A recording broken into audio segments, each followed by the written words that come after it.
శేఖర్ కమ్ములను తెలుగు ప్రేక్షకులకు ప్రత్యేకంగా పరిచయం చేయాల్సిన పని లేదు. ఆనంద్, గోదావరి, హ్యాపీ డేస్ ఈ సినిమాలు చాలు శేఖర్ టాలెంట్ ఏమిటో తెలియడానికి. ప్రస్తుతం రానాతో లీడర్ సినిమా తీస్తున్న దర్శకుడు శేఖర్ కమ్ములతో ఈ వారం స్టార్ టాక్. హలో శేఖర్ గారు. హలో, హ్యాపీ న్యూ ఇయర్ అండి. Happy new year. చెప్పండి, లీడర్ కోసం చాలామంది ప్రేక్షకులు వెయిట్ చేస్తున్నారు. లీడర్ ఎలా ఉంటాడు? లీడర్ మనమైతే ఈ లీడర్స్ని ఎలా ఊహించుకుంటామో, ఎలా ఉండాలనుకుంటామో, మన దేశం ఎలాంటి గ్రేట్ లీడర్స్ చూసిందో అలాంటి క్యారెక్టరిస్టిక్స్, అలాంటి భావాలతోటి ఉంటాడు. అంటే హ్యాపీ డేస్ తర్వాత దాదాపుగా 2 years గ్యాప్ వచ్చింది. ఇంత గ్యాప్ తీసుకున్న తర్వాత ఒక పొలిటికల్ డ్రామాతో రావడానికి కారణం ఏంటి మీరు? అంటే ఇంత గ్యాప్ అని నేను ఇంటెన్షనల్గా ఇంత 1 yearలో తీయాలి, 2 yearsలో తీయాలి, ఇంత గ్యాప్ అని నేను అనుకోను. బేసిక్గా స్టోరీ బట్టి, దాని వర్క్ బట్టి తీసుకుంటుంది. యాక్చువల్లీ ఇది 1 year, హ్యాపీ డేస్ తర్వాత 1 year, 6, 7 months, 8 months, 1 year, almost 1 year దాకా నేను ఏం చెయ్యాలి అని నాకు తెలియదు బేసిక్గా. ఓకే. ఆ తర్వాత ఇది ఈ ఐడియా వచ్చింది. సో జనరల్గా నేను ప్లాన్ చేసుకుని తీయను సినిమాలు, నాకు ఇన్స్పైర్ అయి తీస్తాను. సో ఇది స్టోరీ సినిమాగా తీయబడాలా అన్నదే నాకు గ్రేటెస్ట్. ఇది చాలా స్టోరీలో ఇలా తడుతుంటాయి, ఇది వర్త్ కాదు అని నేనే తీసేసుకుంటుంటాను, తీయను. అంటే మీకు ఈ థాట్ వచ్చిన తర్వాత, లీడర్ తీయాలన్న తర్వాత రానా ఎలా వచ్చారు మీ దృష్టిలోకి? అంటే లేదు, అది బయట వాళ్ళకి తెలియదు, తనకు కూడా లేదు యాక్చువల్లీ. చాలా అంటే ఒక 3-4 years నుంచి మేము తన స్టూడియోలో స్పెషల్ ఎఫెక్ట్స్, పార్టీలు, ఫంక్షన్లు వాటిలలో మాత్రమే కనిపిస్తున్నాడు. అండ్ ఆల్సో తన గ్రాఫిక్స్, తన కంపెనీ ఉంది తనకి. సో సీజీ వర్క్, అట్లాంటి స్పెషల్ ఎఫెక్ట్స్ లాంటివి చేస్తాను, ఎక్స్పర్ట్ అన్నమాట. స్పిరిట్ అనే కంపెనీకి హెడ్ అతను. ఇది కోఇన్సిడెన్స్ అంటే తను కూడా సినిమాకి వద్దాము అని ట్రైన్ అయ్యి 6 months ట్రైన్ అవుతాను. ఆ విషయం నాకు తెలియదు. బేసిక్గా ట్రైన్ అవుతూ ఏదో వర్క్ చేస్తా ఉంటే నేను రామానాయుడులో క్యాజువల్గా ఒకసారి స్టూడియోలో చూడగానే అరే సూట్ అవుతాడు అనిపించింది నాకు. నేను ఐ వాజ్ లుకింగ్ ఫర్ ఫ్రెష్గా, కొత్త వ్యక్తి, ఇమేజ్ లేని వ్యక్తి, ఒక సామాన్యుడు, మామూలు వ్యక్తి లీడర్గా చూపిస్తాను. ఆ కథ దానికి యాప్ట్ అనమాట. సో అలా తన నచ్చి, తన హైట్, వాయిస్ పర్ఫెక్ట్ యాప్ట్ అనిపించి తీసుకున్నాను. పొలిటికల్ డ్రామాలు, పొలిటికల్ సినిమాలు చాలా వచ్చాయి. ఏ విధంగా లీడర్ డిఫరెంట్ అని మీరు అనుకుంటున్నారు? అంటే యూత్ పాయింట్ ఆఫ్ వ్యూలో మీరు లీడర్ చెప్తున్నారా? అంటే రాజకీయాలు ఇలా ఉండాలి అని, రాజకీయాలు ఇలా ఉండాలి అని చెప్పట్లేదు. రాజకీయాల్లో ఇలాంటి ప్రస్తుత రాజకీయ పరిస్థితులు కానీ, పాలిటీషియన్స్, అదే ఈ వ్యవస్థలో ఒక లీడర్ అనేవాడు ఏం చేయగలడు, ఎలా ఉండాలి, ఈ ప్రజలు ఎలాంటి వాడి కోసం లీడర్షిప్, ఎలాంటి వాడికి మన బాధ్యతలు అప్పగించాలనుకుంటున్నారు అన్నది.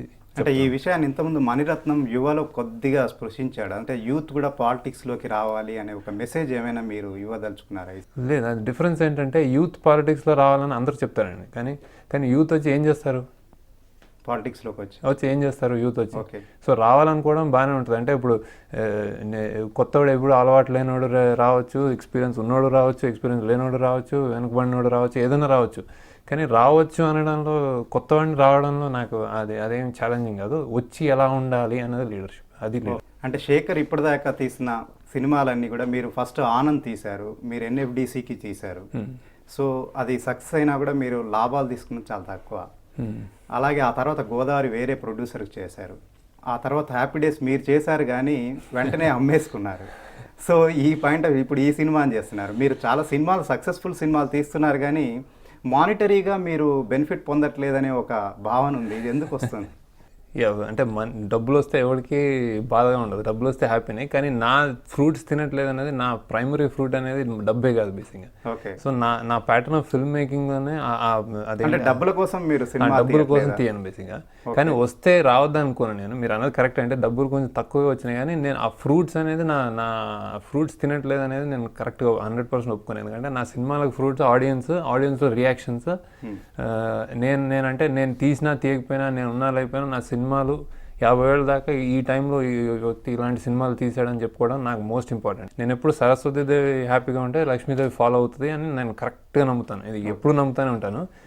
లక్ష్మీదేవి ఎంత దగ్గరలో వచ్చి ఎంత త్వరగా వస్తుంది అనేది టైం చెప్తుంది. అంటే నేచర్ నమ్ముతాను నేను కొంచెం బేసిక్గా. అది రాసిపెట్టుందో, ఎవరికో రాసిపెట్టుందో ఆయనకు వచ్చింది.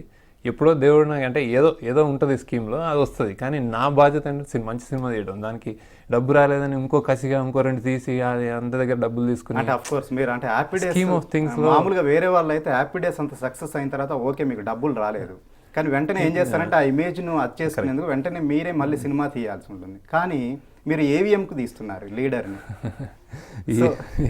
అంటే లేదు, నేను ఆ స్కీములు చేయనండి. అంటే డబ్బు అంటే సినిమా నాకు డబ్బు చేసే ఒక డబ్బు సంపాదించే ఒక మీడియా కాదు నాకు పర్సనల్గా.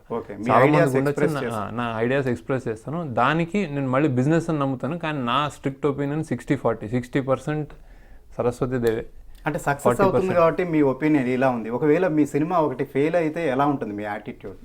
అంటే సినిమా ఫెయిల్ అయినా నేను అంటే సినిమా ఫెయిల్ సక్సెస్కి నాకు ఫార్ములాలు ఎవరికి తెలియదు, నాకే తెలియదు బేసిక్గా.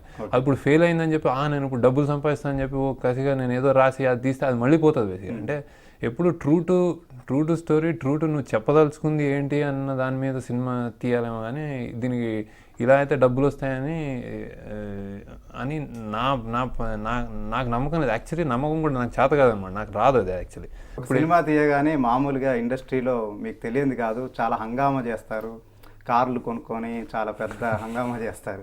అంటే గాగుల్స్ పెట్టేసి పెద్ద పెద్ద కార్లలో తిరుగుతాడు. మీరు శేఖర్ ఫస్ట్ నుంచి కూడా అదే మెయింటైన్ చేయడం ఎలా సాధ్యం అవుతుంది నిజానికి? అంటే ఒకటి అది నాకు రాదు వేరే విధంగా. అది అంటే నాకు అంటే నేను ప్రాబ్లీ నా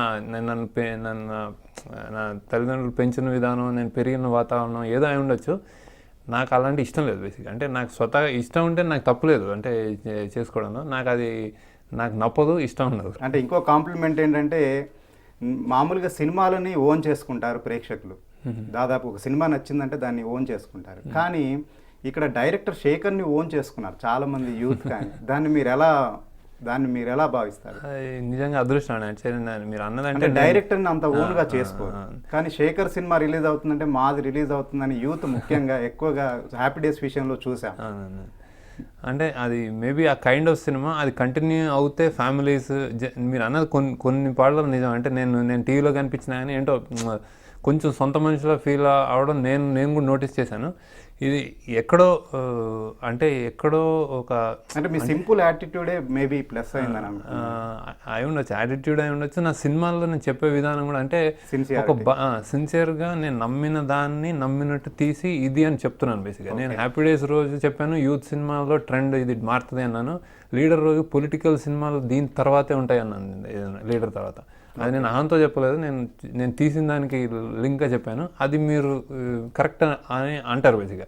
అది అనని రోజున సపోజ్ నేను ఏదైనా బుల్షిట్ చేసి నేను తప్పు మాట్లాడన్న రోజున శేఖర్ అని పడిపోతాడు. అంటే వస్తూ ఉంటారు పోతూ ఉంటారు జనాలు బేసిక్గా.